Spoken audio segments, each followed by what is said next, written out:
자, 여러분 반갑습니다. 전 시간에 이어가지고 오늘 또 나가보겠습니다. 어, 전 시간에 평가 측광하고 스팟 측광을 했는데 여러분 카메라에 보다시피 어느 카메라고 이 옵션이 다 있기 때문에 여러분들이 그냥 우위만 보시면 그냥 바로 알 수 있어요. 이건 어느 자기가 지금 어느 옵션에다 놓고 찍는지 그것을 알 수 있기 때문에 여러분들이 손쉽게 눌러가지고 조절을 할 수가 있기 때문에 쉽게 사용자 마음대로 움직일 수가 있는 거기 때문에 뭐 고장나고 뭐 이런 거 아니니까 그렇게 쉽게 변화시켜서 사용할 수가 있다는 점. 자, 측광은 여러 가지 부분 측광, 평가 측광 뭐 이렇게 많은데 우리가 여기에서 알아보기 쉽게 평가 측광과 스팟 측광 두 가지를 가지고 지금 얘기하는 거예요. 전 시간에도 약간 얘기했지만 지금 여러분이 보시는 바와 같이 평가 측광은 이렇게 표기가 되고 스팟 측광은 이렇게 표기가 돼요. 스팟 측광을 놨을 때에는 이 스팟 점 하나로 해서 조도나 광도 모든 것을 측광한다는 그런 얘기예요, 결국엔. 그리고 평가 측광은 종합적으로 해가지고 여기저기 이렇게 측광을 한다는 얘기예요, 이게. 그래서 스팟 측광은 가운데 점 하나, 어떤 것은 뭐 제조사마다 다를 수는 있는데 캐논에서는 보통 네모진 이 둥근 것도 없고 네모진 걸로 해서 표기 하나로 해서 딱 나와요. 그게 우리가 얘기하는 스팟 측광이다. 자, 화면 전체의 빛을 밝기를 측정하는 것을 우리가 평가 측광이라고 한다.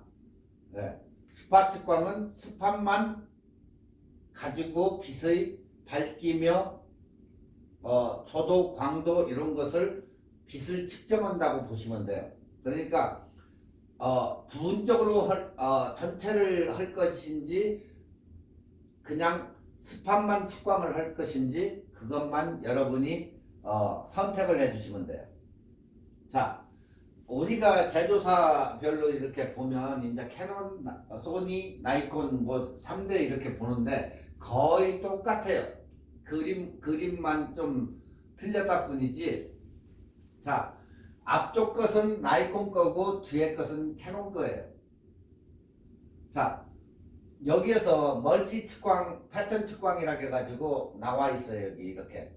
근데 여기에서는 캐논에서는 평가 측광 같은 얘기예요. 같은 얘기. 자, 중앙부 중점 측광 가운데만 이제 중앙부만 하는 것을 여기에는 아무것도 없이 그냥 네모지게 이렇게 중앙부만 측광한다. 이렇게 돼 있어요. 그리고 스팟 측광은 점 하나로 해서 똑같이 이렇게 나와 있어요. 아시겠죠? 캐논과 나이콘 차이. 여기 보시면 똑같아요, 이게.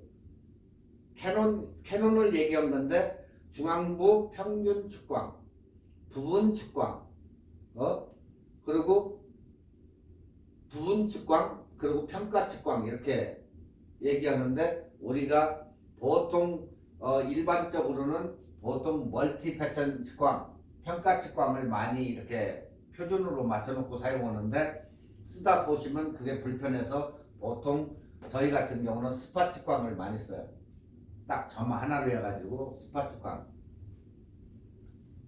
자, 결론은 이제 결론은 전체 측광은 말 그대로 화면 전체를 기준으로 반사율을 측광하는 거고, 중앙부 중점 측광은 화면 전체가 아닌 화면 중앙부 부분 3분의 2 정도만 3분의 2 정도 기준으로 해서 반사율을 측광한다. 단 반대로 또한 스팟 측광은 한 지점 포인트를 기준으로 해가지고 빛을 측정한다. 이렇게 생각하시면 돼요. 그게 정확한 결론이에요. 자, 닭장에서 닭이 우리가 50마리가 논다고 쳐봐요. 뭐 개장에서 개가 50마리 놀든 그건 상관이 없는데 전체 화면으로 잡아가지고 골고루 빛을 분산해서 평균을 내서 찍는 것을 우리가 평균 측광으로 볼 수 있다 이렇게 얘기해요. 스파 측광은 화면 속에 특정 한 부분의 밝기만 측정하는 거예요. 아까처럼 전 시간처럼 그 창 안에 있는 사람을 찍을 때에는 그 사람한테 스팟으로 해가지고 그 사람만 딱 집었기 때문에 거기만 측광을 우리가 하는 것이다. 그렇지만 전체적으로 할 때는 어때요? 전체적으로 할 때는 이 평가 측광으로 멀티 패턴 측광, 평가 측광으로 한다 그 얘기예요. 자, 여기에서 이제 반대로 스팟 측광은 닭 50마리 중에 제일 이쁜 애를 내가 찍고자 할 때 딱 걔를 평균을 내서 찍는다. 네. 자, 이 두 가지 측광을 이용해 가지고 이제 사진을 찍어봐요. 네. 그러면 어떻게 나올까? 뭐 스트로보나 조명 이런 것은 사용할 때 스튜디오나 이런 데에서는 측광 자체가 아무런 의미가 없다. 스튜디오에서는. 왜? 스튜디오에서는 조명과 이런 등을 많이 조명을 이용하기 때문에 거기에서는 이게 아무런 의미가 없다. 이걸 안 쓸 때에는 의미가 있다는 얘기죠. 반대로. 그러니까 스냅과 인물 사진에서는 굉장히 중요하다. 자, 여러분들이 지금 아래 그림을 보실 때 어때요? 한쪽은 검고 한쪽은 밝아요. 네. 그러니까 내가 표현하고자 하는 인물의 노출을 잡기 위한 피사체를 강조시킨다는 거예요. 강조. 나머지는 별로 신경을 안 쓴다는 거지. 네. 그러니까 모델의 어두운 부분과 밝은 부분을 더욱 강조시킬 때 이런 때에 이 측광을 사용한다. 자, 중앙부 원이 스팟 측광 기준이 된다는 얘기예요. 여기를 딱 이 사람 코를 잡았으면 코가 중앙이 되니까 전체가 똑같이 나오겠지만 한쪽으로 치우쳐가지고 찍었을 때는 이런 식으로 나온다는 거예요. 스팟을 갖다가 이 볼에다 주고 찍었더니 한쪽은 어둡고 이쪽은 밝게 나오더라. 이렇게 된다는 얘기예요. 달라지죠? 왜? 한쪽에 여기에 있는 것을 잡았기 때문에 이쪽만 계산을 해가지고 밝기를 갖다가 만든 거고, 이쪽을 잡았으면 여기가 밝아지겠지만, 그죠? 지금 왼쪽에다가 잡았기 때문에 한쪽은 컨트라스트가 밝고 한쪽은 어두워진다는 거예요. 그래서 내가 뭘 표현하느냐에 따라 가지고 이 스팟 측광을 갖다가 찍는 거예요. 거기다 얼굴에다. 아시겠죠? 자, 여러분들이 생각되지는 부분, 즉 어두운 곳이 중요하다고 생각되면 어두운 곳 노출을 잡으면 되고, 반대로 밝은 빛의 부분이 노출이 중요하면 밝은 부분 노출만 잡으면 된다. 일반적으로는 너무 밝지 않고 너무 약하지 않은 중간 이상의 노출을 잡는 게 제일 무난하고 좋다. 네.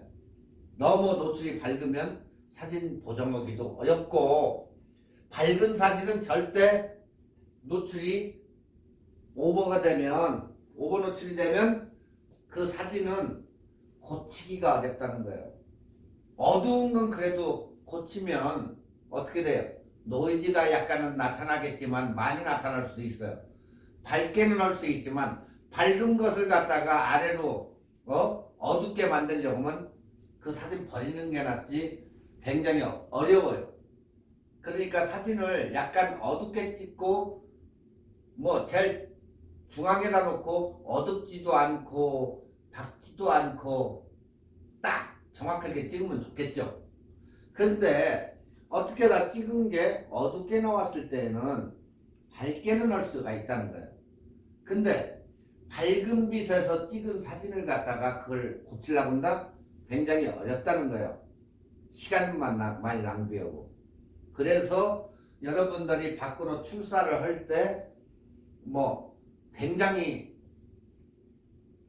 밝은 빛에서 사진을 안 찍는 이유가 바로 여기에 있어요. 왜? 머리가 힘들어요. 이게. 찍기는 찍겠지만 힘들다. 그래서 될 수 있으면 아침 오전 중 그쯤에서 찍고 오후 중에서 찍는 이유가 바로 이런 데에 있어요. 그래서 웬만하면 한 대낮 1시, 2시, 3시 뭐 이쯤 막 쨍쨍 내리쬐는 데 가서 찍으려고 하면 안 된다. 네. 그러니까 결국에 어떤 진상 손님이 오면 그러지. 식당에 와서 라면 하나 시키는데도 저기 맵지도 않고 아주 맵지도 않고 아주 또 안 맵지도 않고 중간으로 라면을 끓여오라고. 그러면 그 사람들이 뭐라고 할 것 같아요? 욕 같겠지. 바로 그렇게 선택을 해주면 좋지만 그게 사람이 하는 일이라서 또한 기계가 하는 일이라서 그렇게 쉽지는 않다는 거예요, 이게. 그래서 약간 차라리 어두운 사진이 조금 낫다는 거예요. 자, 여러분께서 노을을 찍을 때, 예로 노을을 찍을 때 노을이 밝은 쪽을 선택했을 때 피사체는 엄청 어둡게 나올 거예요. 그죠? 그런데 카메라를 뭐 갑자기 파워를 탁 켰을 때 굉장히 밝아진다든가 이렇게 어떻게 좀 움직였는데 굉장히 밝아졌다든가 하는 그러한 경우를 느낄 거예요. 여러분들이 카메라를 가지고 직접적으로 찍을 때. 이때는 우리가 왜 그럴까? 노출 고정이라는 그 버튼이 있는데 그걸 안 했기 때문에. 자, 여기에서 노출 고정은 AEL 버튼이라고 해요. LEA 버튼. 이건 어디나 다 있어요. 이렇게 AEL 여기 꼭 저기 AEL이라고 돼 있죠. 이건 소니인데 카메라가 소니인데 여기에도 AEL 버튼을 딱 눌러주면 그리고 나이콘도 이렇게 AEL, AFL 해가지고 있어요. 여기에 버튼이. 이게 노출 고정 버튼이에요. 캐논도 역시 여기 별표 있죠, 별표. 네. 별표를 딱 눌러주면 고정이 돼요. 네. 노출 고정. 이제 저게 뭔 용도인지 이제 아셨죠? 네. 소니는 이렇게 돼 있고 여기는 나이콘은 AL, AFL 이렇게 버튼이 있으니까 그게 노출 고정이니까 또 캐논은 별표를 눌러가지고 노출을 딱 고정을 시키면 되는데 그걸 안 하니까 카메라가 움직일 때마다 밝기가 변하더라. 그렇지만 이것을 사용하니까 그런 게 없어지더라 그 얘기예요. 자, 노출 잡은 곳과 초점을 잡은 곳이 다를 때 노출 고정을 해주고 찍어야 된다. 자, 여기 인물 사진을 지금 우리가 사진을 찍어요. 이렇게 생겼는데 노출을 고정을 여기 이쪽 어두운 부분에다 딱 고정을 시켜요. 그리고 밝은 쪽 광대뼈 쪽에다가 초점을 딱 잡아요. 노출 고정 후 초점 잡고 딱 찍으니까 이러한 사진이 나오더라는 거예요. 컨트라스트가 완전히 다른. 네.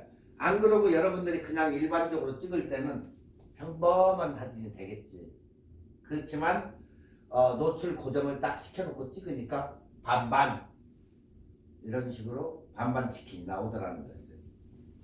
그래서 이 노출 고정과 아닌 것이 굉장히 이렇게 얼굴의 명암이 이렇게 달라지더라. 네.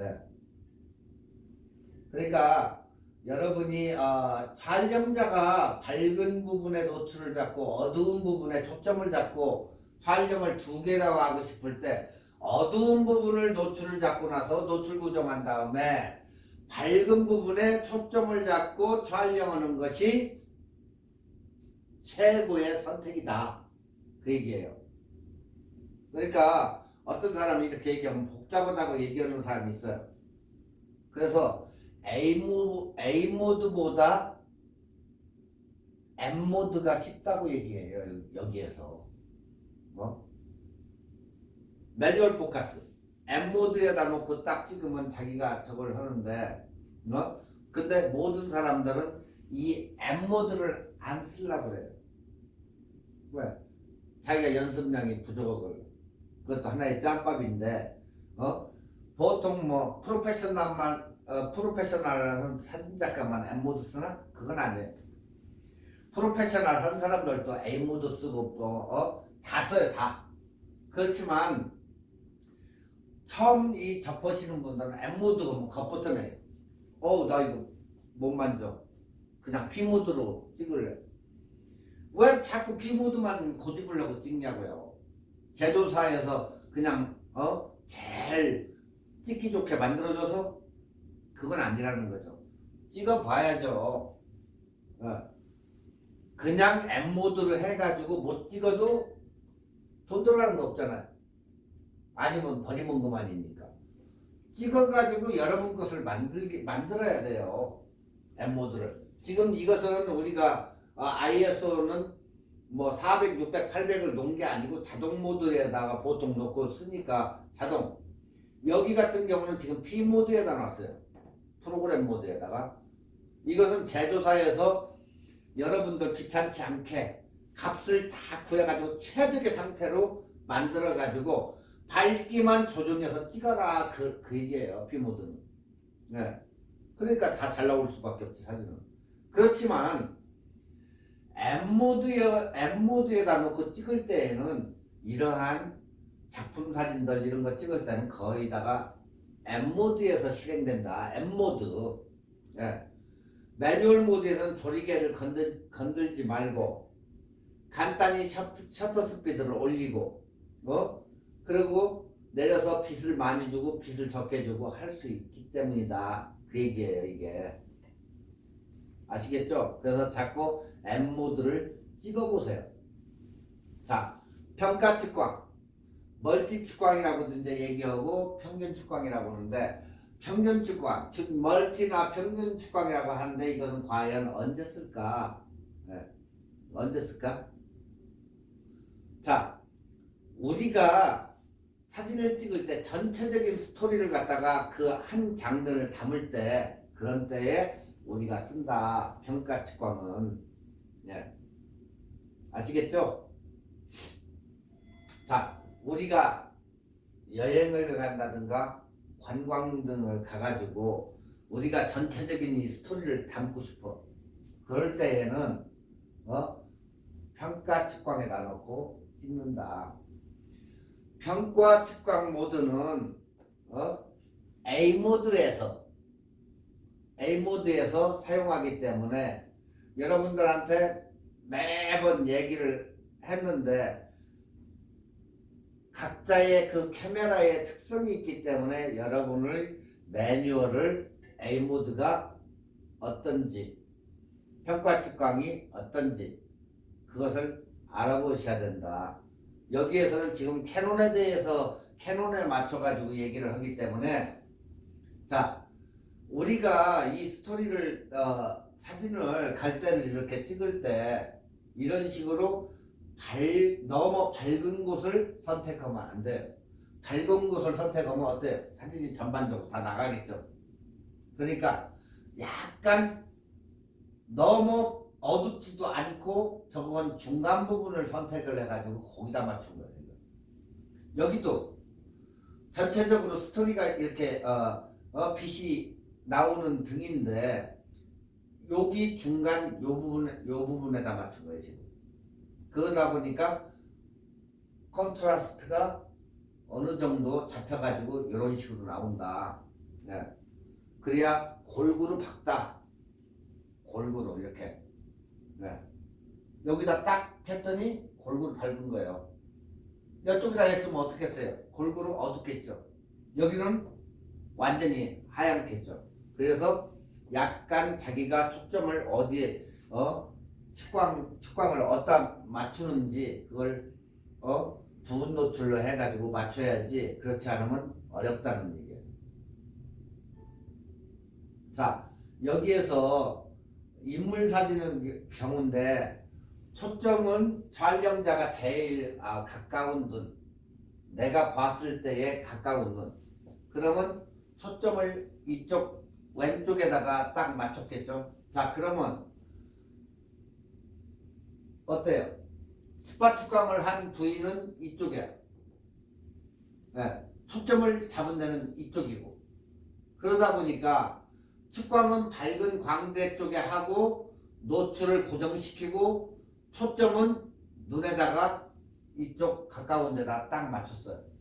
그랬더니 하나의 이렇게 작품 사진이 나오더라. 네. 이런 사진은 평가 측광으로 찍은 거예요. 전체적인 분위기를 나타내기 위해서. 네. 스팟 측광을 했으면은 얘들만 맞기 때문에 이 딴 부분은 달라지겠죠. 그래서 이런 경우는 평가 측광으로 해서 이렇게 찍었다. 네. 지금 여기도 멀티 평가 측광으로 찍은 거예요. 골고루 이렇게 밝게. 자,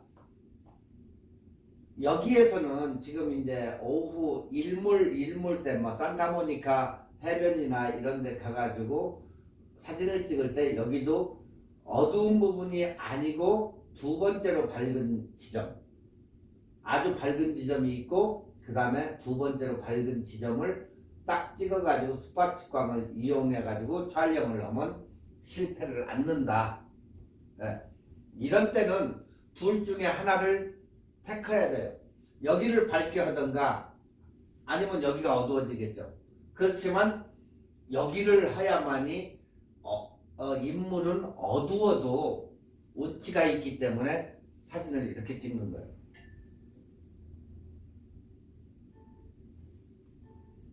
이제 측광 거의 이해하셨죠? 측광. 나중에 이게 무엇입니까? 하면 또 안 돼요. 이게 분명히 오늘 여기 전 시간 마지막하고 오늘 노출 측광에 대해서 분명히 부분 측광, 평가 측광, 스팟 측광 이거 확실히 여기서 배웠는데 나중에 또 엉뚱한 소리 하시면 안 됩니다.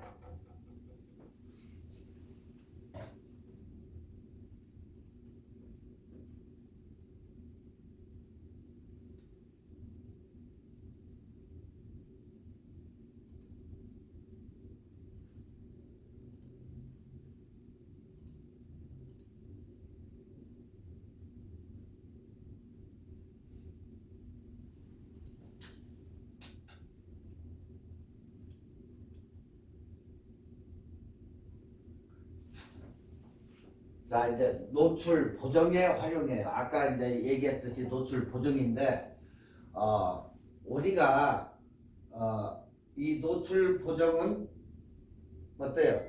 작품 사진에서 많이 찍죠? 노출 보정. 너무 빛이 오버 노출되고, 중간 정도 어둡고, 이것을 노출 보정을 고정을 시켜가지고 이제 찍는 그 노출 보정의 활용이에요, 활용. 네. 자, 노출 보정은 우리가 사진을 찍을 때 원하는 밝기를 만들고자 할 때 빛의 양을 조절하는 것을 우리가 노출 보정이라고 그래요. 노출 보정. 그러니까 사진을 찍을 때 뭘로 찍죠? 조리개 우선 모드. 그러니까 A, 나이콘의 A나 캐논의 AV 모드를 갖다가 돌려가지고 거기다가 조리개를 우선하겠다 그 얘기예요. 그렇게 해서 찍는다고 했을 때 밝기를 어떻게 우리가 이것을 조절을 하는지. 자, 조리개 우선 모드는 소니에서는, 소니나 나이콘에서는 A에 그냥 A로 표기가 돼 있고, 캐논은 AV로 돼 있고, 이게 바로 우리가 얘기하는 조리개 우선 모드다. 자, 이것은 어디가 있느냐? 카메라에 이 동그란 부분이 있어요. 거기에 보면은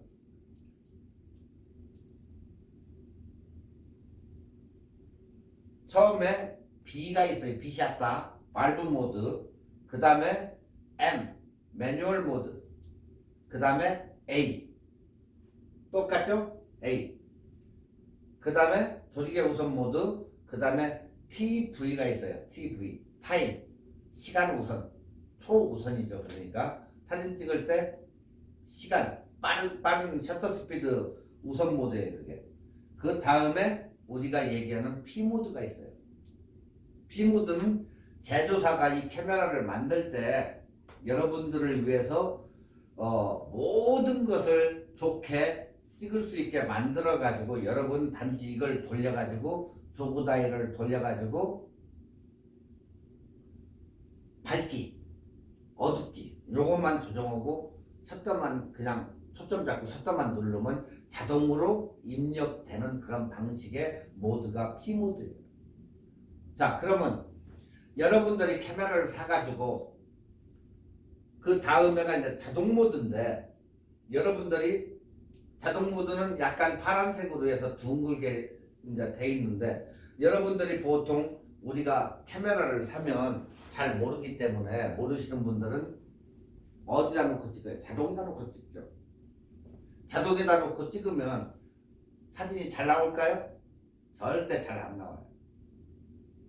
이 카메라는 프로페셔널 DSLR들은 후보정 카메라예요. 후보정. 먼저 찍고 다시 보정을 할 수 있는 그런 카메라라고. 그냥 일반적인 카메라가 아니고. 그러면 여러분들이 사진을 찍어가지고 이걸 갖다가 교정을 하는 거예요. 교정. 자, 교정을 하는데 전전 시간에 얘기했었죠. JPEG와 RAW의 차이점. 네. RAW는 그대로 찍어가지고 가져오는 거라고 분명히 얘기했어요. 그리고 우리가 얘기하는 JPEG는 압축시킨 그런 사진을 가져오는 거고. 그렇지만 RAW는 여러분들이 그대로 가져온 것을 픽스를 후 보정을 통해 가지고 사진을 갖다가 재현하는 대신에 단점은 뭐가 있죠? 단점. 메가가 굉장히 많다. 사진 한 장에 막 40메가 이렇게 되니까 메모리가 금방 차버리겠죠. 그런 거에 대비를 해야 된다는 얘기고, JPEG는 낮으로 왔을 때 보통 8메가에서 왔다 갔다 해요. 8메가 정도 한 장, 사진은 한 장당. 네. 그렇기 때문에 조금 완전한 그런 사진은 아니죠. 압축이 된 거기 때문에. 네. 그렇기 때문에 그 사진은 그냥 JPEG일 뿐이지 선명도나 모든 게 틀리다. JPEG하고 RAW. 그러니까 여러분들이 작품 사진을 찍을 때는 RAW로 찍어가지고 집에 가서 후 보정, 포토샵이나 이런 라이트룸에다가 후 보정을 해가지고 딱 사진을 봤을 때는 엄청난 차이가 느끼고 여러분도 자부심을 느낄 거라는 거예요. 자, 우리가 이제 f.8 그러니까 ISO를 200일 때 자, 이건 뭘로 찍는다? 조리개 우선 모드라겠죠? f.8에다가 ISO 200일 때 노출값이 대략 60분의 1초에서 80분의 1초예요. 네. 이 정도 노출값으로 사진이 찍어보니까 피사체가 굉장히 밝게 나와요. 네. 왜? 노출이 60분의 1초니까. 그 대신 흔들림에 조심해야 된다. 네. 자, 피사체가 밝게 꽤 나오는데 노출 값을 체크해 보면 이제 히스토그램이나 노출 오버 클리핑 하면 화면에 이렇게 나와요. 그 화면을 체크해 보면 반짝이며 오버 노출된 부분이 있어요. 네. 그래서 사진을 이렇게 약간 확대해 놓고 보면, 자, 여러분이 아무 이상이 없는 것 같이 보이지만 확대를 쭉 해가지고 보니까 오버 노출된 부분이 이렇게 보이더라는 거예요. 선명도가 떨어지죠. 오버 노출된 부분에는. 네. 이렇게 봤을 때는 모르는데 약간 이 사진 마음에 들어 하고 조금 이렇게 보니까 화면이 반짝이면서 오버 노출된 부분이 이렇게 생기더라는 거예요, 이게.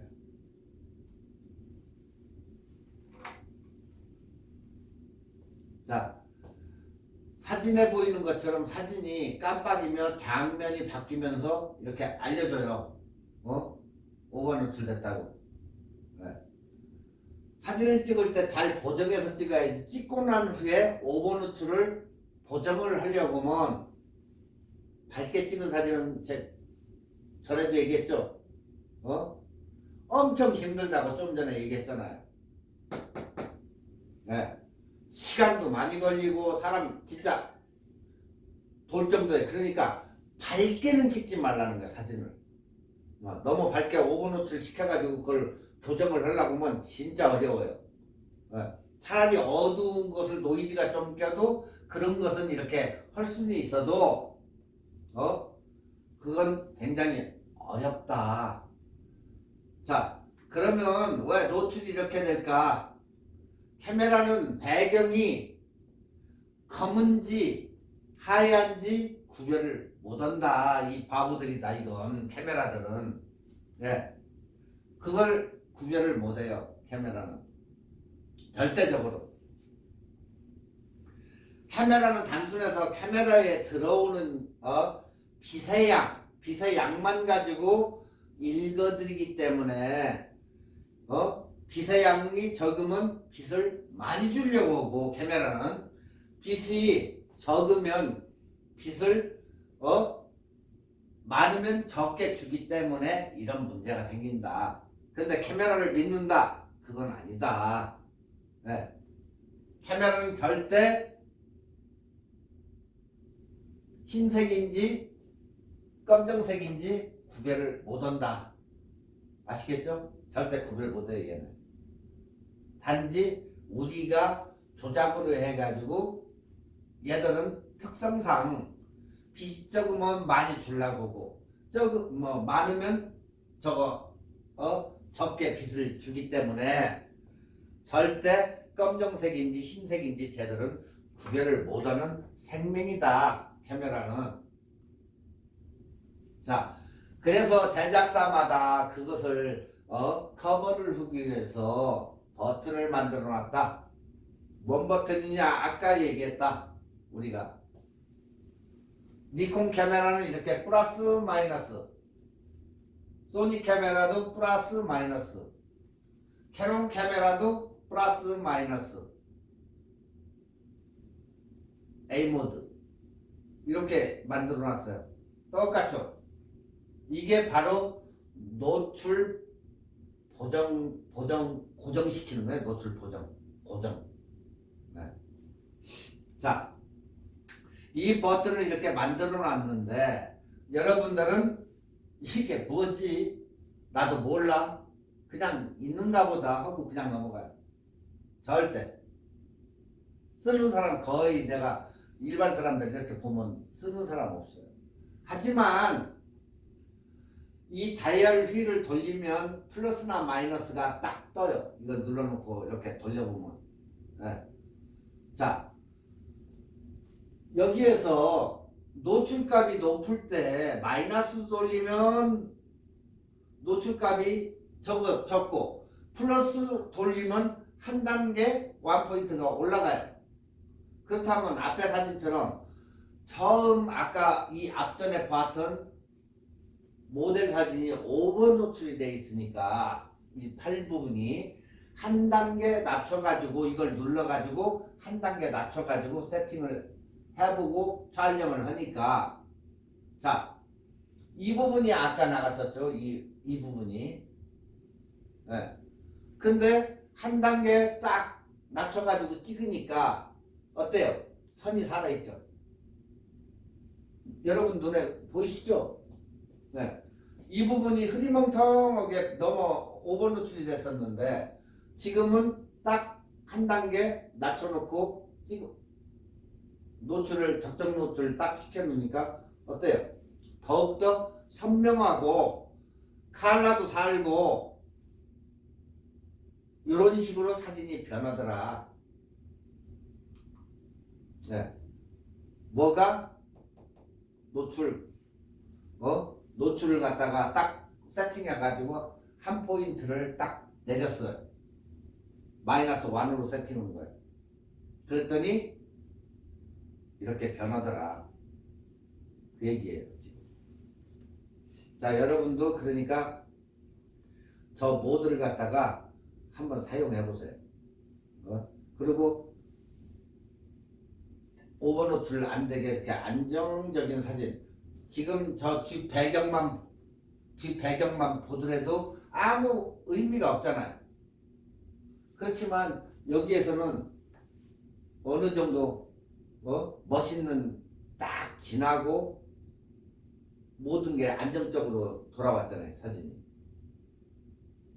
자, A모드 기본값이고 찍었을 때와 -1로 보정 노출을 했을 때와 이렇게 달라지더라, 사진이. 이제 이해가 되시죠, 이게? 네? 자, 첫 번째 찍었던 오버 노출 때의 사진과 그 다음에 여 아래쪽에 후에 보정한 사진과 디테일이 완전히 다르더라. 네.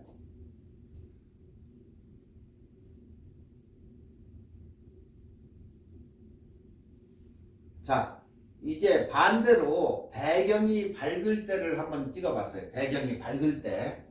카메라는 항상 적정 노출이라는 지정된 밝기로 촬영할 준비를 해, 얘는. 자, 배경이 엄청 밝으니까 피사체가 어둡죠. 그래서 우리가 해변 같은데, 자, 산타모니카나 말리부나 이런 데 가서 해변 가서 찍을 때 항상 피사체보다 배경이 밝기 때문에 어둡게 나와요, 이렇게. 또한 산 같은 데 가가지고 올라가서 찍으면 이렇게 밝게 어둡게 나와요. 그래서 우리가 이것을 방지하기 위해서 해변이나 산에 가서 프레쉬를 터뜨리는 이유가 바로 피사체를 살리기 위해서. 예. 그러니까 피사체보다 배경이 밝으면 항상 프레쉬를 터뜨려줘야 된다, 그 얘기예요. 자, 배경이 너무 밝으니까 피사체가 굉장히 어두워요. 지금 저렇게 보듯이. 그렇다고 플래시를 터뜨리면 색감이 나가죠. 그냥 일반적으로 우리가 플래시를 터뜨리면 된다 하는 얘기는 그냥 일반적인 얘기고, 플래시를 터뜨리면 터뜨릴수록 어때요? 색감이 밝아지니까 색감이 없어지잖아요. 그래서 색감이 달라지고, 또한 배경도 너무 밝아가지고 다 날아갔어요. 지금 이 사진 같은 경우 보니까 배경이 다 날아갔잖아요. 네. 그래서 우리가 여기서는 주제가 지금 찍는 사람이 모델이기 때문에 우리는 뒷배경은 신경 쓰진 않아도 돼, 여기서. 네. 그러면 만에 하나 노출 보정 다이얼을 한번 플러스 1로 여기서는 플러스 1 세팅을 해가지고 배경을 완전히 버리고 모델만 살리기로. 그래서 찍어보니까 처음에 찍었던 사진들은 이랬는데 플러스 1을 해보니까 더 밝아지면서 뒷배경이 다 날아가니까 이럴 때는 내가 필요한 인물, 이 사람만 건지겠다 해가지고 찍은 거예요. 예. 주가 되는 인물만 건지는 거죠, 이건. 후에 찍으니까 저렇게 사진이 달라지더라. 자, A모드 기본값 플러스 1 노출 보정. 사진이 달라지죠? 인물이 밝아졌죠? 예. 그러니까 인물만 살린 거예요. 뒷배경은 신경 안 쓰고. 이때는 어두웠는데 플러스 1을 시키니까 인물이 밝아지면서 뒷배경은 홀라당 나가더라. 그 얘기예요.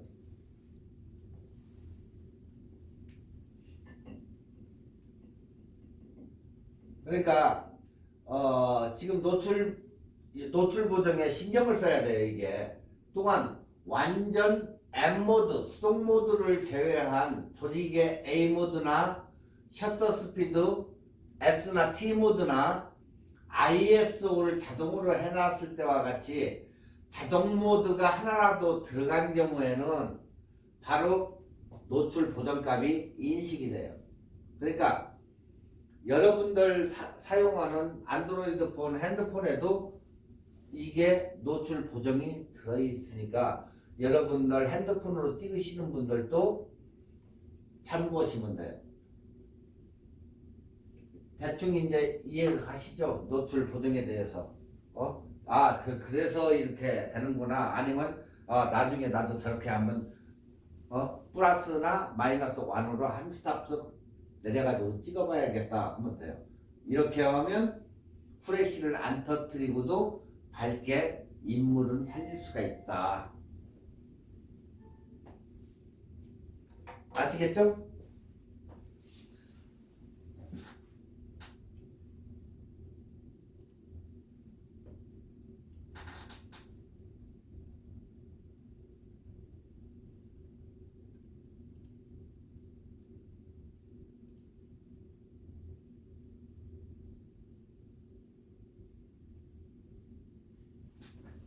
자, 여기에서도 이제 똑같은 얘기인데 노출 보정으로 사진 밝기를 조정을 한다. 그냥 일례로 ISO만 높여가지고 밝기를 하려고 하지 말고 노출 보정으로 해가지고 사진을 꽃이든 뭐든 이렇게 찍을 때 이 보정을 시켜줘야 된다. 그 얘기예요.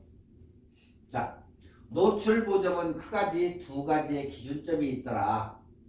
두 가지 기준은 자, 전자식 액정일 때와 광학식 뷰파인더, 지금 우리가 쓰는 광학식 뷰파인더와 이렇게 두 가지인데, 전자식 액정은 어때요? 결과를 우리가 전자식 액정은 이렇게 보면서 촬영할 수 있죠. 네. 자, 우리 핸드폰 보면서 촬영하죠. 그래서 거기서 해가지고 이렇게 눌러. 그게 바로 전자식 액정이에요. 근데 광학식 뷰파인더는 어떻게 못해요? 찍어야 보니까. 그리고 결과를 전자식 액정의 장점은 결과를 미리 보면서 촬영을 할 수 있다는 점. 그래서 핸드폰이나 우리가 미러레스 카메라 이렇게 보면서 그림이 나와가지고 이렇게 보면서 우리가 구도도 맞추고 이렇게 할 수 있는 그런 DSLR 라이브 뷰 이런 거 하다 보니까 우리가 이걸 통틀어 가지고 미러레스 카메라다 이렇게 얘기하고, 미러레스 뷰파인더 안에는 조그마한 모터가 들어있어요. 네. 그래서 뷰파인더를 보던 LCD 액정을 보던 항상 전자식 액정을 보고 있는 거예요. 전자식 액정. 네. 그래서 그것을 보고 나가지고 뒤로 앞으로 이렇게 보면서 찍을 수 있는 거야 이게. 네. 핸드폰 역시 사물을 우리가 보고 찍어요. 그렇기 때문에 이게 하나의 전자식 액정이라고 본다. 특징은 사물을 보고 찍을 수 있다. 그게 특징이다. 자, 그래서 전자식 카메라로 노출 보정을 하기 위해 다이얼을 돌리면 현실은 밝은데 찍고 보니까 어두움을 조절을 할 수가 있다. 현실은 이렇게 밝아요. 밝고 어두움을 마음대로 조절을 할 수가 있는 거예요, 이건. 그래서 전자식 액정은 현실의 변화는 없지만 사진은 노출 보정 다이얼을 돌려서 밝기를 조절할 수가 있다. 네. 자, 사진을 찍으려고 지금 선인장을 이렇게 봤는데, 여기에서 쭉쭉쭉쭉 돌리니까 밝아져요. 점점 밝아져요. 그러나 여기에 있는 원 피사체는 밝기가 변화는 없다는 거예요. 여기만 변하지. 당연하죠? 기계에서 작동을 하니까 그게 밝아지는 거지. 그게 바로 전자식 액정들이다. 자, 전체 측광하고 노출 보정하고 전체 측광 상태로 맞추고 노출 보정 다이얼을 돌려가지고 밝게 찍거나 어둡게 찍을 수가 있다. 이때 기본적인 원칙은 어두울 때는 어둡게, 노출 보정을 하고 밝을 때는 밝게 노출 보정을 하셔서 사진을 찍으면 된다. 그 외에는 개인적 취향에 따라서 조정을 하면 된다. 네. 자, 우리가 모든 사람들이 이야기하는 적정 노출, 우리가 이거 적정 노출이네 하는 게 노출계로는 제로가 적정 노출이에요. 노출계 이렇게 우리가 이렇게 노출계를 가서 딱 대보면 제로가 적정 노출이에요. 근데 지금 단지 우리가 촬영되는 사진의 밝기는 평균 18%. 뭐다? 그레이 컬러. 그레이. 네. 그레이예요. 그러니까 이것을 자꾸 신경 쓰면은 뭐라고 할까? 수철수만 받아요. 뭐 별로 신경 안 쓰면 돼. 근데 단지 촬영자가 노출을 맞춰서 예뻐 보이거나 안정적일 때 제일 적정 노출로 보시면 된다. 네. 그냥 내가 좋으면 좋은 거다. 그때가. 왜? 모두가 취향이 다르니까 어떤 사람은 약간 어두운 걸 좋아하고 나 같은 건 조금 밝은 걸 좋아하고 이런 걸 좋아하는데 원 오리지널은 노출계로 재가지고 제로가 돼야 되는데 촬영되는 것은 항상 사진의 밝기 평균이 18% 그레이로 돼 있다는 거예요. 18%. 그러니까 여러분들이 너 적정 노출 이거 제로일 거야 이게 아니고 18% 그레이가 된다. 그레이. 네, 18%. 자, 밝을 때는 밝게, 네. 어두울 때는 어둡게. 네. 그러니까 노출 보정 마이너스 쪽으로 노출 보정을 밝을 때는 밝게 하는 이야기는 사진에서 보는 바와 같이 벽면도 밝고 모델이 어때요? 흰색 톤을 입었기 때문에 이게 더 밝을 거 아니에요. 이렇게 피부색 또한 흰색으로 되니까 굉장히 밝을 거 아니에요. 자, 이 상태에서 노출 보정을 0으로 놓고 찍으면 좀 전에 얘기한 그레이 18%로 찍히니까 당연히 어둡다. 그래서 조금 더 높여가지고 밝게 찍으라고 하는 그런 얘기다. 여기서는 이렇게 나오지만 실제로는 18%의 사진이다. 18%. 그래서 약간 밝게. 자, 반대로 어두울 때는 또 어둡게. 이 상태는 노출 보정을 제로, 좌우 눈금 이렇게 왔다 갔다 돌리면 0으로 놓고 찍으면 좀 전에 얘기한 그레이 18%로 찍힌다. 이 상태보다 노출을 0으로 놓고 찍으면 밝게는 찍히겠지만 사진이 흔들리거나 감도가 올라가서 문제가 되니까 약간 어둡게 찍는 것도 무방하다. 그 얘기예요. 딴 얘기가 아니고. 무슨 얘기인지 아시겠죠? 항상 그레이 18%가 있기 때문에 약간 어둡게, 예, 밝을 때는 조금 더 밝게, 예, 그렇게 찍는 게 훨씬 유리하다. 자, 우리 동양인은 지금 저 그림에서 보듯이 이게 그레이 칼라 18% 그레이 칼라인데 저기가 제로였을 때 저런 식으로 있기 때문에 동양인의 피부톤은 흑인과 백인 모두가 달라서 그 레인지가 우리가 굉장히 넓게 분포가 돼 있어요. 그렇기 때문에 피부톤은 플러스 0.3에서 0.7까지 그냥 올려주면 돼요. 네, 플러스 0.3에서 0.7까지. 사진을 저기 지금 사진 보면 그레이톤 18% 그레이하고 비교가 될 거예요. 사진이. 네. 0으로 놓고 찍으면 그레이톤이 되니까 사진은 어때요? 검고 칙칙하게 나오겠죠. 네. 그래서 0.3이나 0.7 정도 올려서 찍으면 한국 사람에게는 뭐지 동양인한테는 잘 맞는다. 그러니까 스탑을 딱 한 눈금이나 이 정도 약간 밝게 찍어야 좋다는 얘기예요. 결국에 밝을 때는. 그리고 어두울 때는 약간 내려서 찍고. 네.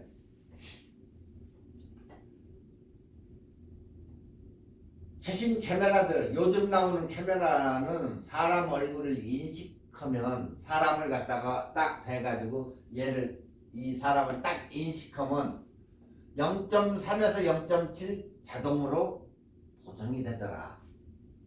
올드 카메라는 우리가 올려줘야 되고 요즘 최신 카메라들은 이 그레이 이게 있으니까 플러스 0.3에서 0.7이 자동으로 사람 얼굴만 인식되면 자동으로 딱 되더라. 자동 보정이 된다. 네. 그래서 찍어보니까 사진이 굉장히 밝아지고 요즘 카메라들은 잘 나오더라. 그 얘기예요. 옛날 카메라보다. 자, 얼굴 인식 플러스 자동 보정 했는데 똑같이 최대 노출 다이얼을 얘도 0으로 세팅하고 이 사람도 0으로 세팅하고 인물이 있을 때와 없을 때 그냥 해변가 아무것도 없을 때 딱 찍었더니 어때요? 배경이 굉장히 밝아지면 어때요? 틀리죠 배경이. 자, 사람이 있을 때 찍으니까 플러스 0.3에서 0.7이니까 인식을 해가지고 달라졌죠. 네. 자, 배경이 밝아짐을 사진에서 느낄 거예요. 이렇게 완전히 두 개가 이렇게 틀려요. 얼굴 인식을 딱 하고 자동 보정을 딱 지가 한 거예요. 이거. 네. 그래서 어떤 사람들은 자동 노출 이 보정을 갖다가 꺼버리고 사진을 촬영하는 사람들 있어요. 이게 똑같이 찍으려고. 네. 얼굴 인식 안 되게. 얼굴 인식을 하면 이렇게 달라진다. 네. 얼굴 인식을 하면 사람 얼굴을 잘 나오게는 하지만은 저렇게 배경이 굉장히 밝아진다. 끄고 찍었을 때는 파랗게 정상적으로 나오는데 이게 얼굴 인식이 달랐다.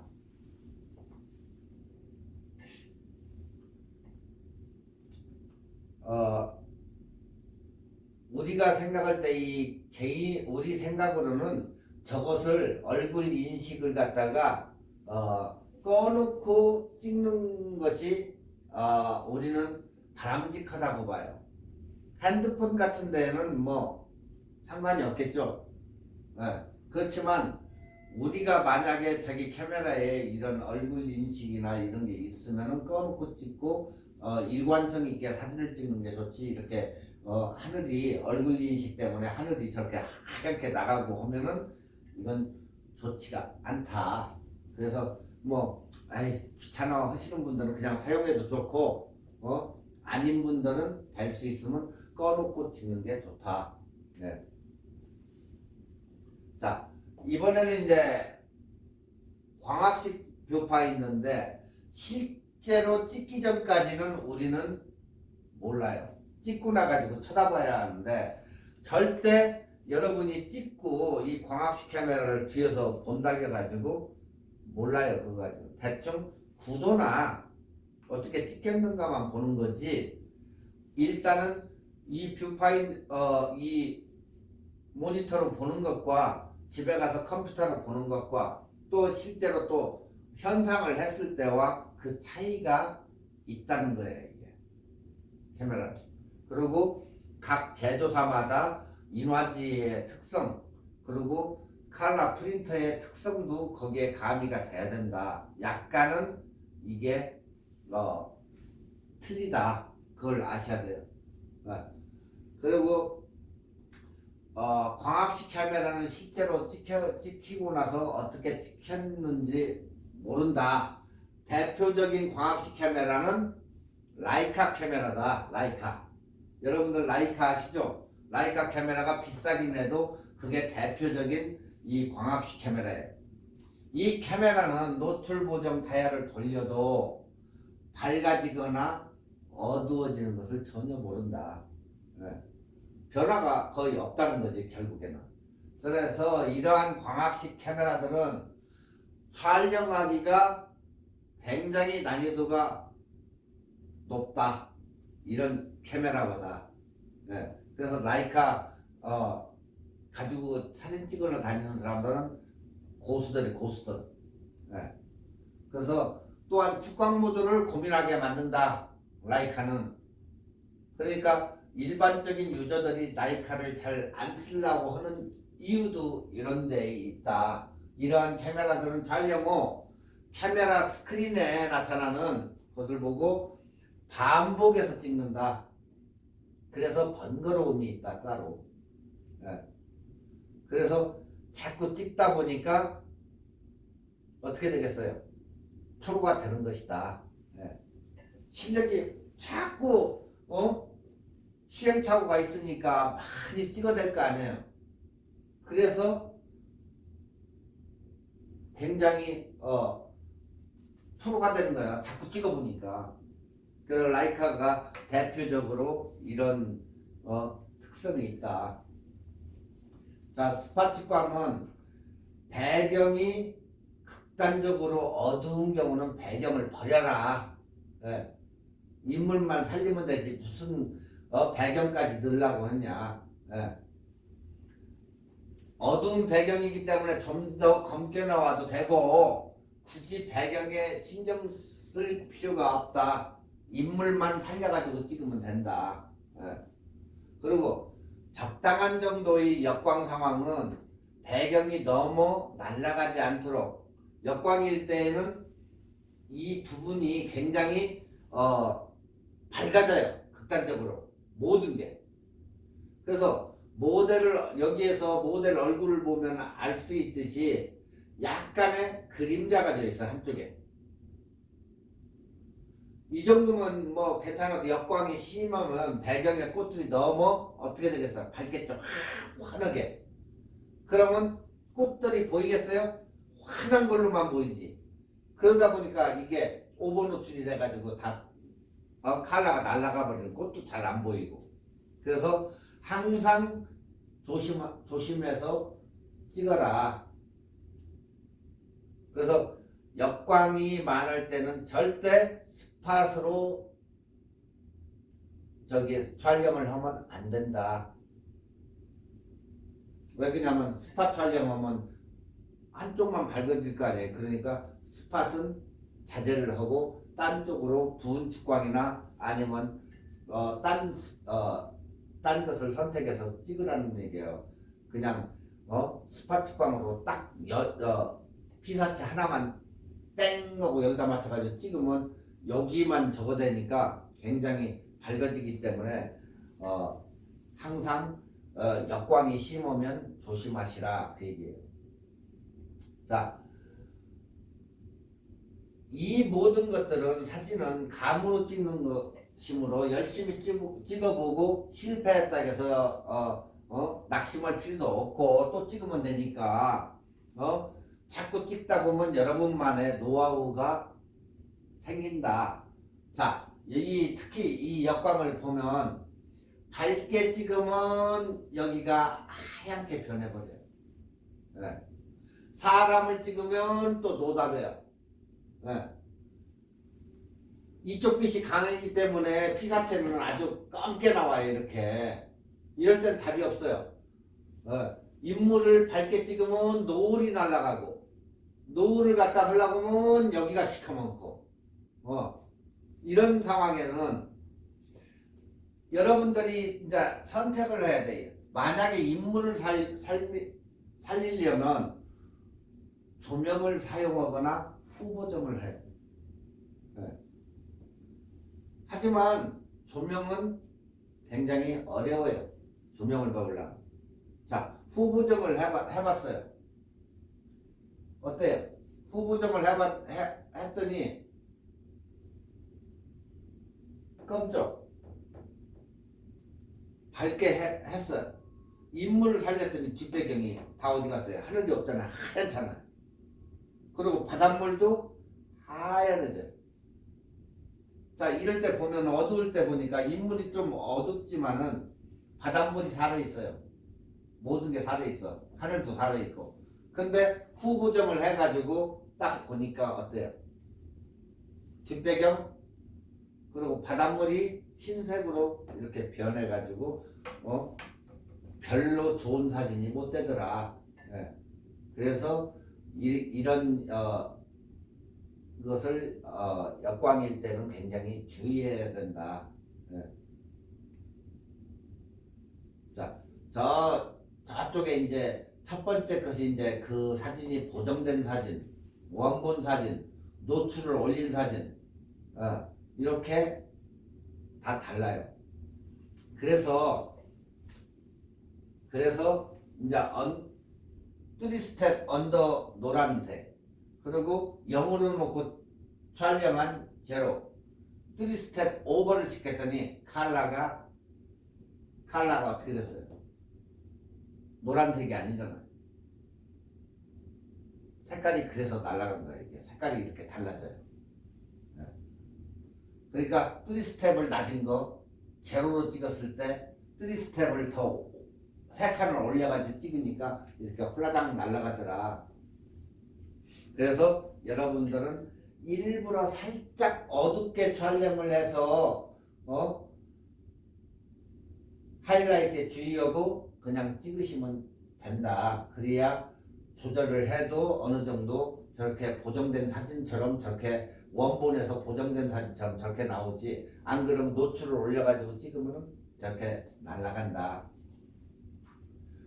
정스탑 3와 이제 정스탑 제로인데 이 세 스탑을 올린 거, 낮춘 거, 그리고 가운데는 제로 스탑. 이렇게 틀리더라. 3스텝 오버를 시키니까 이렇게 곱하기가 8이 되죠. 그러다 보니까 완전히 노란색이 흰색으로 이렇게 되는 거예요. 그러니까 어둡게 찍어서 보정을 하는 게 훨씬 낫더라. 그러니까 어두울 때는 어둡게 찍는 게 훨씬 낫다. 자, 이제 결론인데 마지막으로 카메라는 제조사마다 특성상 다 다르기 때문에 집에서 사진을 찍어서 테스트해 보는 것도 굉장히 그러니까 결국에 연습하라는 거예요. 연습.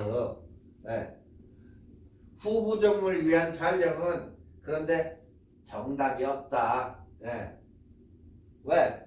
모든 회사마다 사진이 저희가 특성이 다르기 때문에 정답이 없다. 그냥 답이 안 나올 때는 그냥 대충 찍고 포기하는 것도 신상에 해롭지 않다.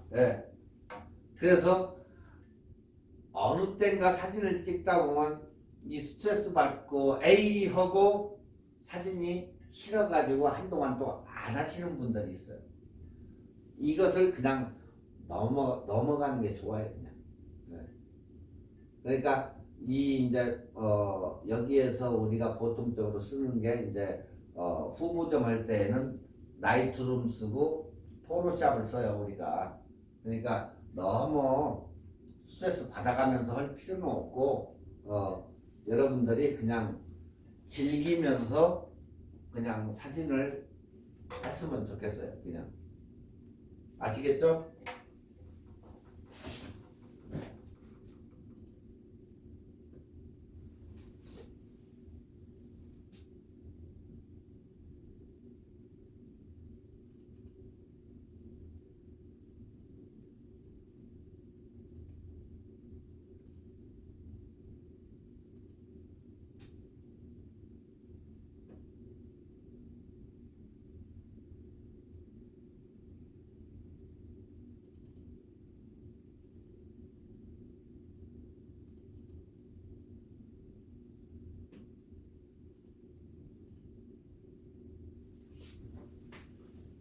자, 이번 시간에는 아웃포커스와 이제 펜포커스인데 여러분들이 좀 뭔 소리야 이렇게 하실 수 있지만은 사진은 아웃포커스와 펜포커스로 이렇게 분류를 해요. 자, 아웃포커스와 펜포커스가 무엇일까?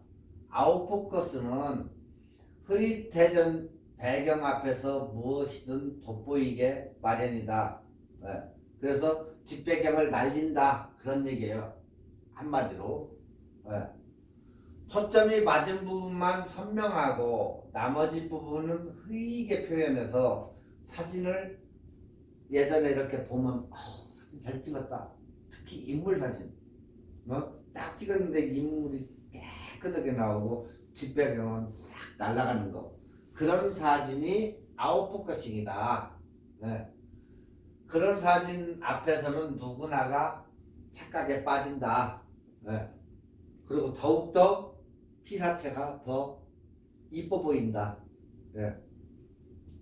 자, 지금 이 사진에서 보듯이 초점이 여기에 맞춰지니까 뒷배경이 이렇게 아웃포커싱 돼가지고 뽀샤시하게 이렇게 변해버리죠. 이게 바로 주제가 되는 인물이나 사물 그것만 선명하게 하고 그 다음에 이렇게 뭉개버린다. 네. 이런 것을 갖다가 우리가 자주 사용하는데 이런 것을 우리가 아웃포커스라고 한다. 아웃포커스. 네. 아시겠죠? 아웃포커스. 자, 이럴 때에는 찍는 방법이 있다. 네. 피사체는 가까이. 그러니까 내가 찍고자 하는 것을 가까이. 네, 가까이. 배경은 멀리. 네. 자, 여기에서 핸드폰으로 지금 사진을 찍는데 피사체는 굉장히 가까워. 이렇게. 네? 아시겠죠? 네. 그 대신 배경이 되는 요소와는 거리가 멀면 멀수록 흐려짐이 더 심하다. 자, 그러니까 결론은 주제가 되는 피사체는 최대한 가까이, 사람은 가까이, 피사체와 그 배경은 멀리. 그러면 아웃포커싱이 잘 된다. 네. 그러니까 내가 찍는 렌즈와 피사체와의 거리가 가까울수록 흐려지는 정도, 네. 즉 아웃포커싱 효과가 더욱더 극대화된다, 커진다. 네. 또 초점이 맞는 피사체와 그 배경이 되는 요소와 거리가 멀수록 흐려지는 정도는 커진다. 네. 자, 피사체 앞에서 찍으니까 굉장히 어때요? 지금 저기 굉장히 가깝죠? 카메라와 피사체와 굉장히 가깝게 찍어요. 지금 바로 앞에다 놓고. 자, 찍고 나서 보니까 앞에는 이렇게 깨끗이 나왔는데 뒤로 가면 갈수록 멀어질수록 어때요? 극대화가 되죠. 더. 이건 그래도 조금 그 두 번째 거 이것은 알아볼 수는 있는데 저 멀리 있는 것은 완전히 뭉개져 버리잖아요. 그래서 주제가 내가 찍고자 하는 피사체는 최대한 가까이. 그리고 피사체와 그 배경하고 거리는 최대한 멀리 떨어뜨려라. 네. 지금 중간으로 옮겨놨어요. 이제 아까는 가까웠는데 중간으로 올리고 사진을 딱 찍었어요. 그랬더니 어때요? 이렇게 사진이 나왔어요. 이렇게 어느 정도는 윤곽이 나타나지만 그래도 흐릿하죠. 네.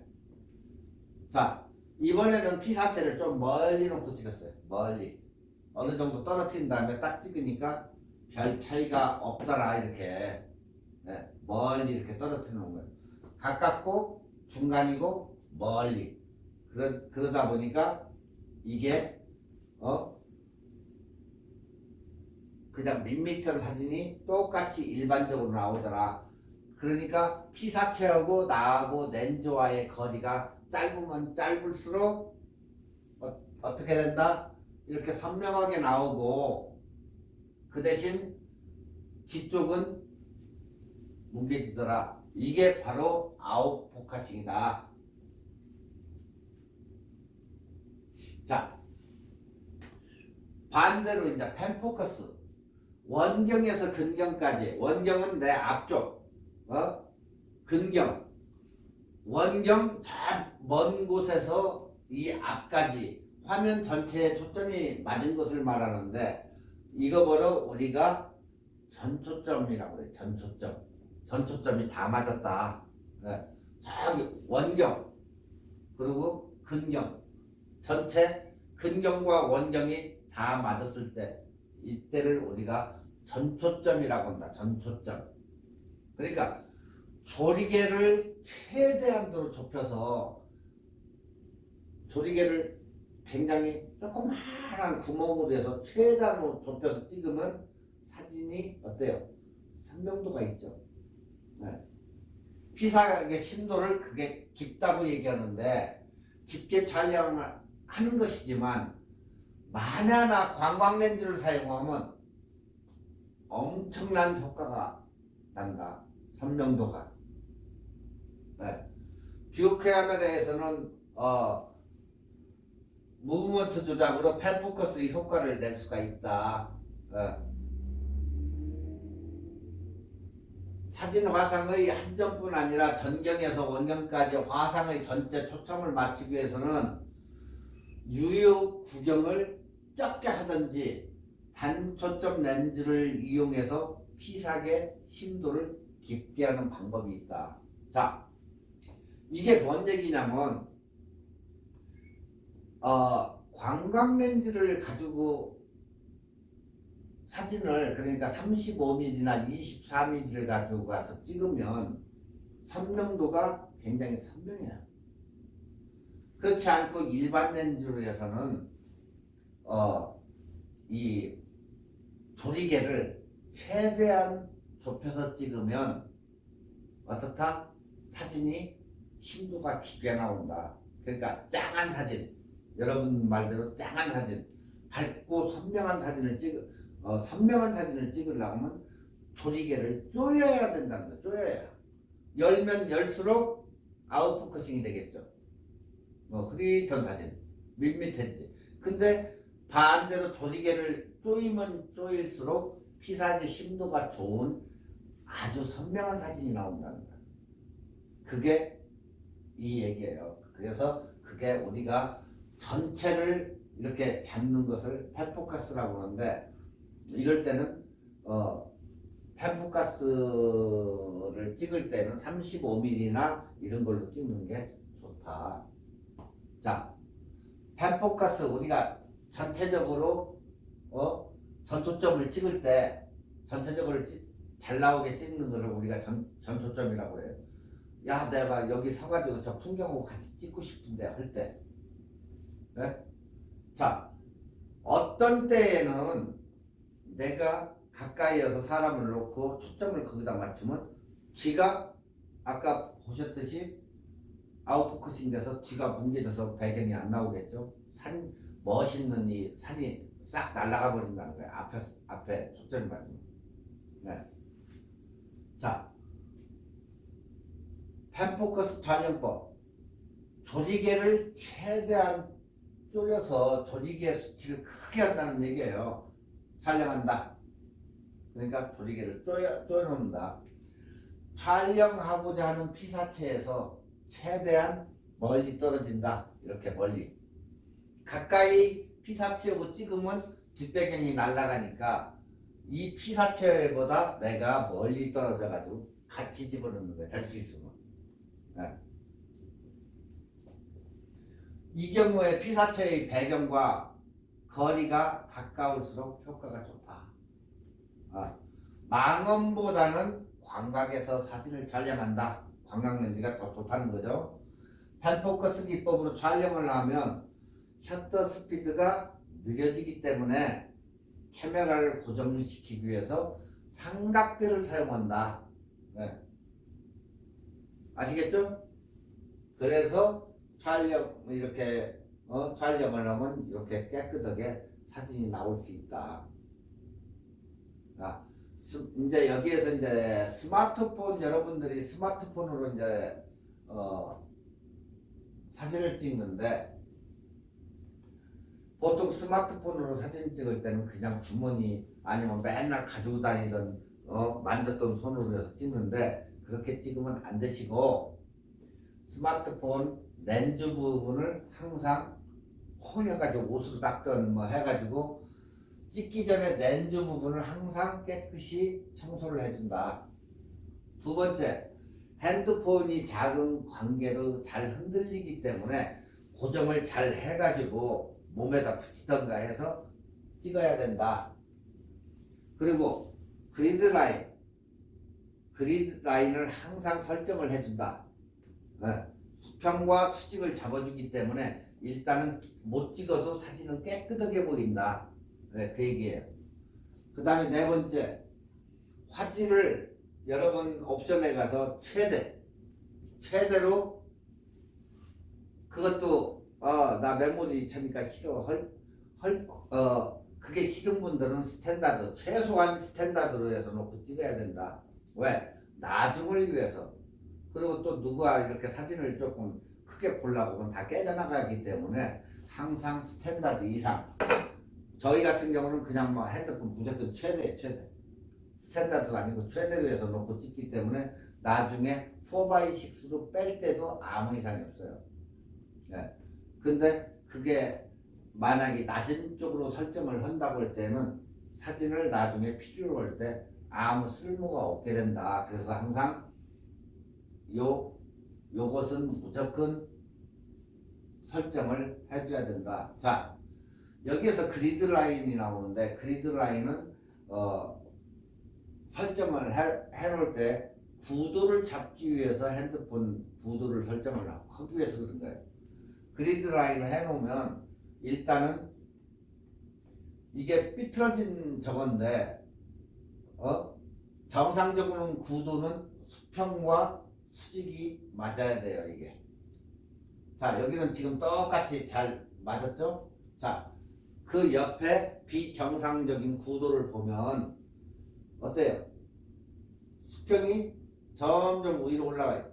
여기도 거의 안 맞았어요. 그러다 보니까 여기가 약간 비탈길이 되어버리죠.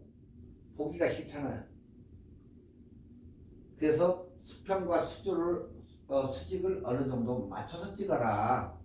그래야 사진이 항상 깨끗해 보인다. 그게 맞는 얘기고. 그러니까 항상 여러분들 사진 찍을 때 이 그리드 라인을 켜가지고 항상 이런 방식으로 채택해서 찍는 게 좋다. 그냥 막 찍지 말고. 자, 공간을 활용한다. 두 번째, 화면을 꽉 차게 찍는 게 좋다. 자, 여러분이 보시기에 공간을 이렇게 뻥뻥뻥뻥 뚫리게 한 것과 이렇게 화면을 꽉 차게 찍는 것과 차이가 엄청나게 많다. 그러니까 핸드폰으로 찍는다 해가지고 사진이 뭐 잘 나오고 나쁘게 나오고 그게 아니고 찍는 법부터 습득을 해야 된다는 얘기예요. 이렇게 횡 해가지고 찍으면 밋밋한 그냥 이것도 아니고 저것도 아닌 사진이 돼요. 그렇기 때문에 공간을 최대한 없게 사진을 크게 해서 찍어라. 네. 자, 경치를 담고자 하는 사진 이외에는 화면이 꽉 차게 찍는 게 좋다. 핸드폰은. 그리고 프로다운 사진을 얻을 수 있다. 이렇게. 네. 피사체가 잘린다고 어떤 사람들은 걱정하는데 걱정할 것이 없다. 이렇게 잘려도 더 예술적으로 보이기 때문에 아무 관계가 없다. 자, 지금 이렇게 풀로 넣은 것과 이렇게 작게 찍은 사진이 이렇게 보면 여러분들이 어느 게 안정감이 있어? 이게 안정감이 있죠. 이거보다 훨씬 안정감이 있잖아. 그래서 항상 화면이 꽉 차게 핸드폰으로 찍는 것을 권장한다. 자, 다음은 이제 핸드폰의 컨트라스트인데 항상 사진을 찍을 때 위쪽이 너무 밝고 아래쪽이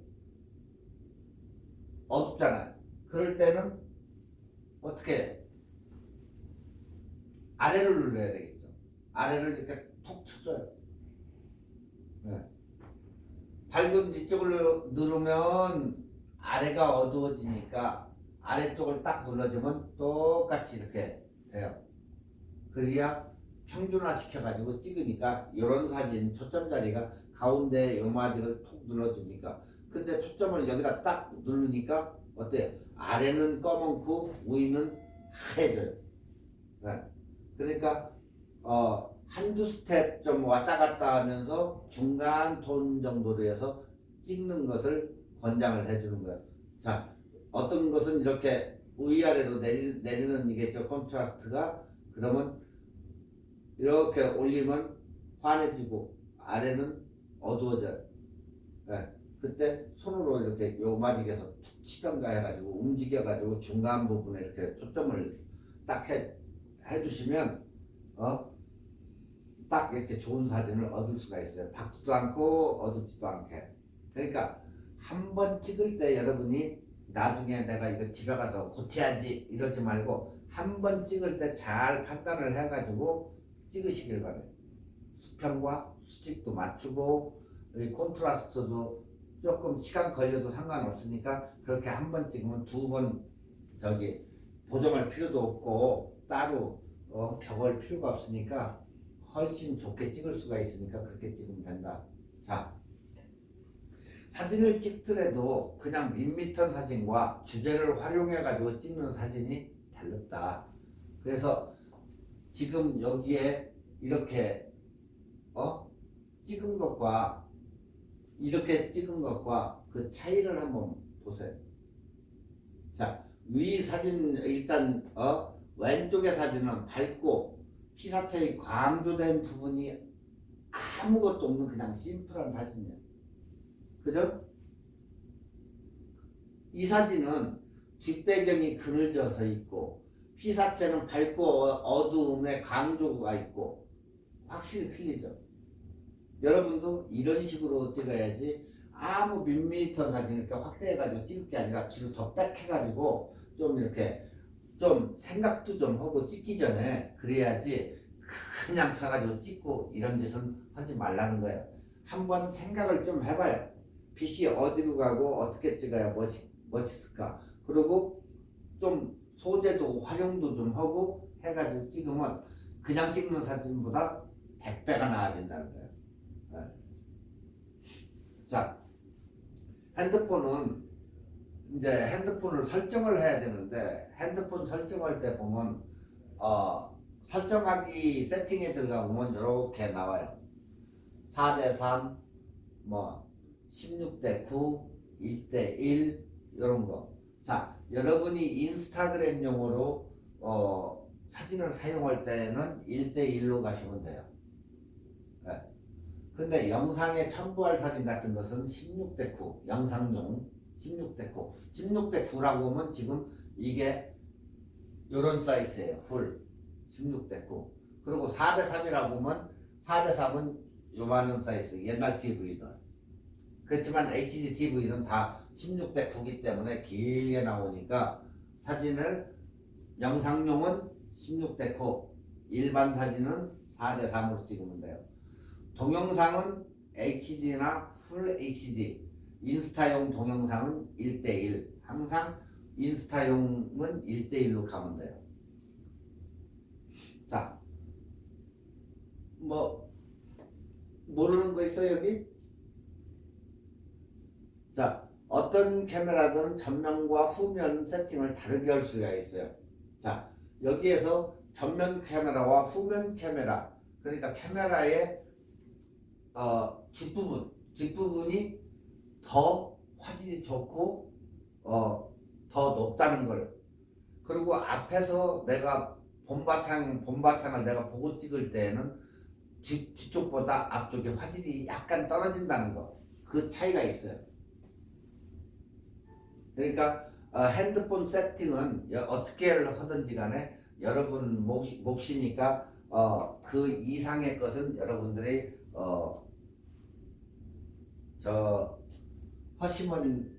세팅을 하시면 될 것 같고, 항상 그리드 라인은 핸드폰에 옵션에 가서 꼭 켜가지고 항상 바들이 안 되니까 가지고 다니면서 찍기 바라고, 오늘은 시간이 됐으니까 여기까지 하고, 다음 시간에는 모드에 대해서 공부를 할 거예요.